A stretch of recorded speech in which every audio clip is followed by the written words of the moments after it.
Halo semuanya, di kesempatan kali ini saya akan menjelaskan materi mengenai etika digital. Tapi sebelum itu, saya mau memperkenalkan diri terlebih dahulu. Nama saya Angelita Joyce Tompul, biasa dipanggil Angel. Saya dari Prodi Manajemen tahun 2025, Fakultas Ekonomi dan Bisnis dengan NIM 125108110, mata kuliah Teknologi Informasi dan juga Komunikasi dengan dosen Padiki Gita Purnama. Selanjutnya, di sini saya akan menjelaskan mengenai etika digital. Kalian tahu nggak sih etika digital, atau mungkin kalian baru tahu nih kalau ternyata ada etika digital di dalam dunia ini? Di sini, pertama-tama saya akan menjelaskan pengertian etika digital. Apa sih etika digital? Etika digital adalah seperangkat norma, prinsip, dan juga perilaku yang mengatur bagaimana seseorang bertindak, berinteraksi, dan juga menggunakan teknologi di ruang digital.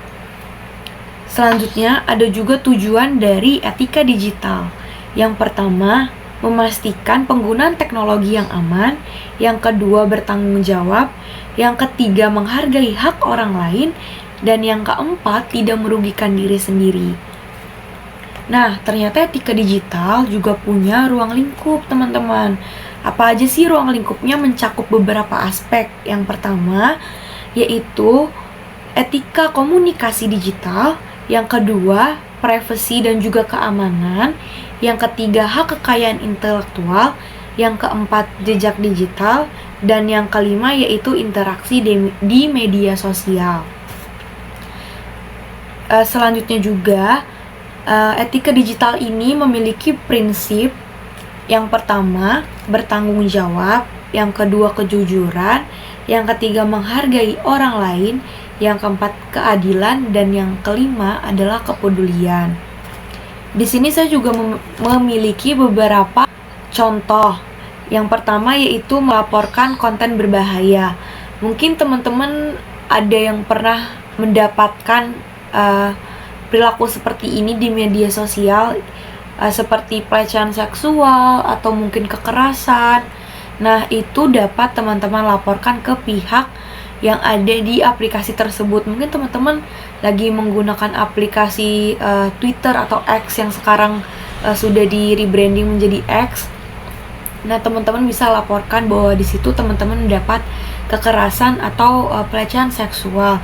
Yang kedua yaitu menjaga sopan santun saat diskusi di media sosial. Banyak banget nih teman-teman yang tidak memerhatikan hal sekecil ini.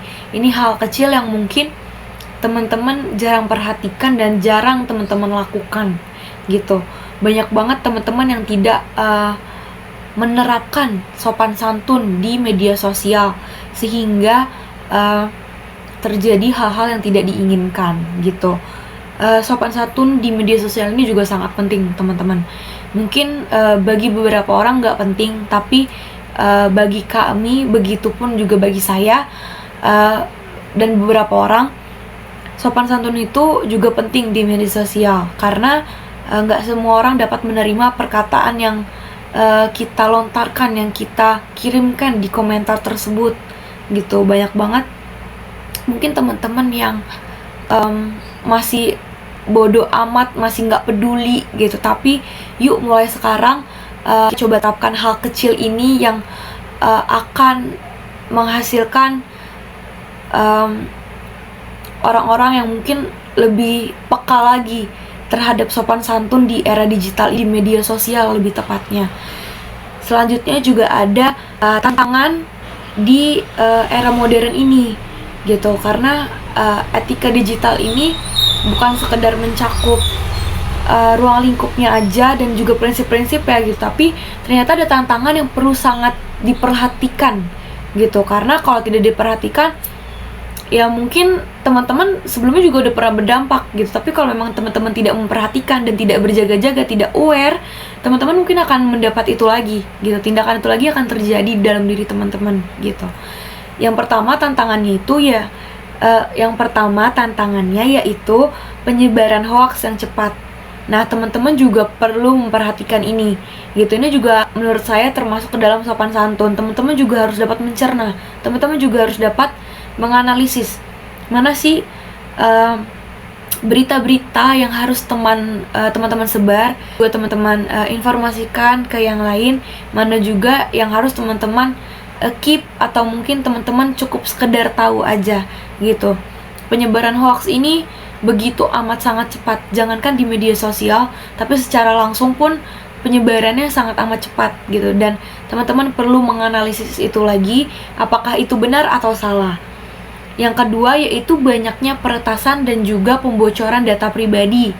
Nah, ini juga sering terjadi biasanya di link yang dikirim di WhatsApp atau mungkin di media sosial lainnya, yang seharusnya teman-teman gak buka, gitu. Tapi teman-teman memilih untuk buka, dan ternyata data teman-teman itu sedang diambil, sedang dicuri, dan tanpa teman-teman sadari, ternyata teman-teman sudah masuk ke dalam korban dari tindakan tersebut, peretasan data, gitu. Jadi teman-teman harus lebih berhati-hati. Tidak semua link yang dikirim di grup WhatsApp atau mungkin media sosial lainnya harus teman-teman buka. Teman-teman harus menganalisis kembali apakah link tersebut aman dan bisa membuat teman-teman terbantu, ataupun link ini dapat merugikan teman-teman. Jadi teman-teman harus memperhatikan itu lebih dalam lagi, lebih peka lagi terhadap media sosial, gitu. Selanjutnya yang ketiga, yang terakhir dari tantangannya, yaitu cyberbullying dan juga kekerasan berbasis online. Cyberbullying ini juga dapat dilaporkan ke aplikasi yang dimana teman-teman lagi pakai, dan ternyata teman-teman nih kena dampaknya dari cyberbullying tersebut. Teman-teman juga dapat melaporkan ke aplikasi tersebut, gitu. Cyberbullying ini ternyata juga dapat terjadi di online, teman-teman, bukan secara langsung saja, bukan di saat itu onsite, tapi teman-teman juga dapat melihat cyberbullying di online, gitu. Dan ini juga perlu teman-teman perhatikan, kalau jangan sampai teman-teman terkena dampaknya, atau mungkin jangan sampai teman-teman adalah pelakunya, gitu. Karena teman-teman juga dapat memperhatikan dampak dari cyberbullying ini sangat berbahaya, gitu, terhadap fisik dan juga mental seseorang, gitu.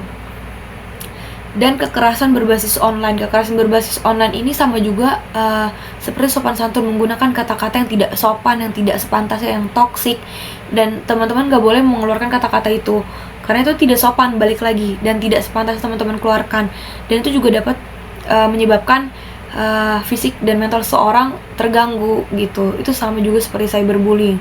Teman-teman harus lebih berhati-hati lagi dalam menggunakan media sosial di era modern ini.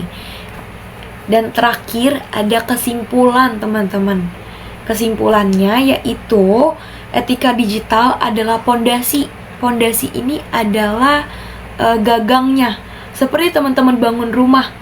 Rumah itu nggak akan jadi kalau tidak ada pondasinya, tidak ada pegangannya nih dari bawah, gitu. Jadi teman-teman harus punya pondasi dulu dalam menggunakan etika digital, supaya teman-teman lebih aman, lebih aware, lebih berhati-hati lagi dalam menggunakan media-media sosial di era digital ini. Nah, etika digital ini juga sangat penting dalam menghadapi perkembangan teknologi yang lebih modern, yang lebih maju, yang lebih berkembangnya secara luar biasa teknologi di zaman sekarang ini. Dengan menerapkan prinsip-prinsip yang etis, pengguna juga dapat menciptakan lingkungan yang aman, yang sehat, dan juga bermanfaat bagi orang-orang sekitarnya. Sekian penjelasan mengenai era digital dari saya. Kurang lebihnya mohon dimaafkan. Sekian, terima kasih. See you.